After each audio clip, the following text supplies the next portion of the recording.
para medir los riesgos vamos a pasar al siguiente paso, que es la evaluación de riesgos, ¿no? Dentro de la evaluación de riesgos, esto nos permite que la organización estime en qué medida eventos potenciales pueden afectar el logro de sus objetivos, ¿no?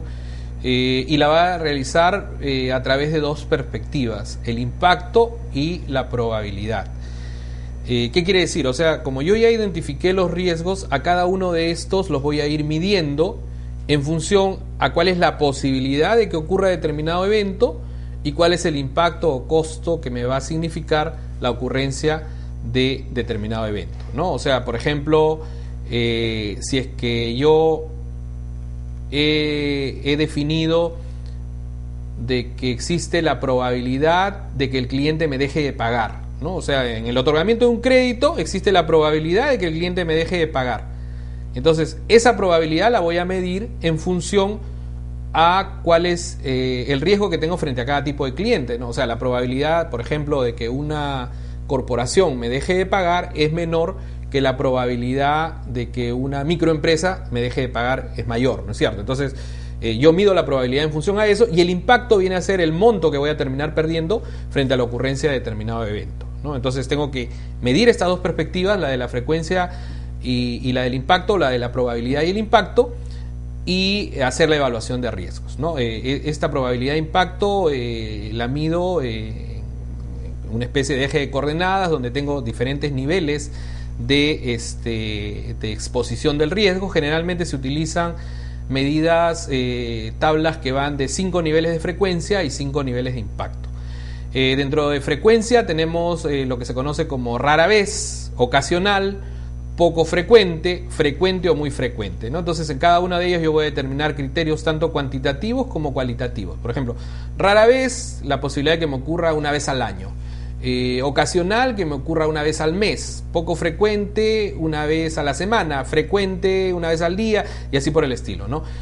Y el impacto lo puedo medir a través también de valores cuantitativos, como por ejemplo el monto que voy a terminar perdiendo frente a la ocurrencia de determinado evento, ¿no? Este impacto puede ser muy bajo, significativo, alto o muy alto, ¿no? Y estos niveles los puedo establecer por medidas cuantitativas como por medidas cualitativas. Cuantitativamente el monto de la pérdida y cualitativamente qué tanto me afecta en la imagen, qué tanto me afecta en los procesos, en mi relación con los clientes, etcétera, etcétera, ¿no? Entonces, una vez que he definido el nivel de frecuencia y el nivel de impacto, cruzo estas coordenadas y voy ubicando cada uno de mis riesgos dentro de esto que se conoce como el mapa de riesgos. Entonces, de esta evaluación, los riesgos voy a irlos ubicando en el casillero que le corresponde, y en ese sentido voy a tener seguramente riesgos altos, riesgos medios, riesgos bajos o en algunos casos riesgos extremos, ¿no? Entonces, dependiendo del mayor o menor nivel de frecuencia de impacto que pudieran tener. Una vez mapeados estos riesgos que ya están ubicados dentro de este eje de coordenadas, voy a definir cuál es la respuesta que le voy a dar al riesgo, ¿no? Y esta respuesta puede ser de 4 tipos, ¿no? El aceptar el riesgo, que viene a ser el no aplicar ninguna medida de mitigación, sino simplemente como el riesgo es bajo, lo acepto y simplemente hago un monitoreo, una vigilancia de que el riesgo no exceda de los niveles normales que haya establecido.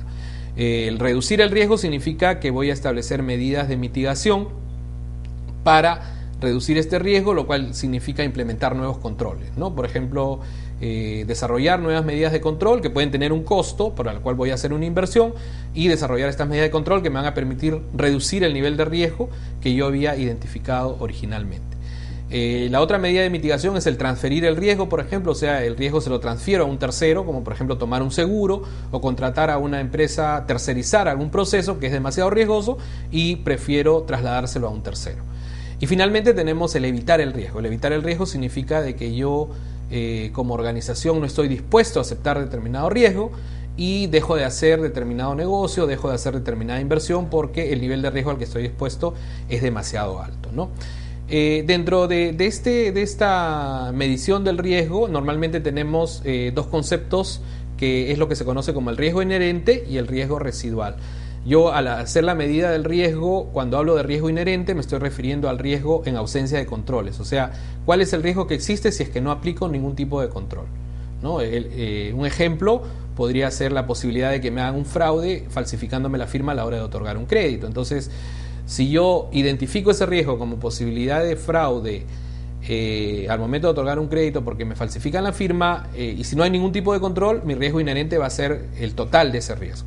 Pero si yo tengo alguna medida de control, como por ejemplo que tengo que, dentro de mi procedimiento, solicito el DNI al cliente para verificar que la firma que esté estampando es la misma que tiene en el DNI, ya ese es un control que estoy estableciendo. Ese control me reduce la posibilidad de ocurrencia del evento, ¿no? Entonces, mi riesgo inherente vendría a ser el riesgo sin el control del DNI. Mi riesgo residual es el riesgo que tengo de que me falsifiquen la firma menos el control de la utilización del DNI.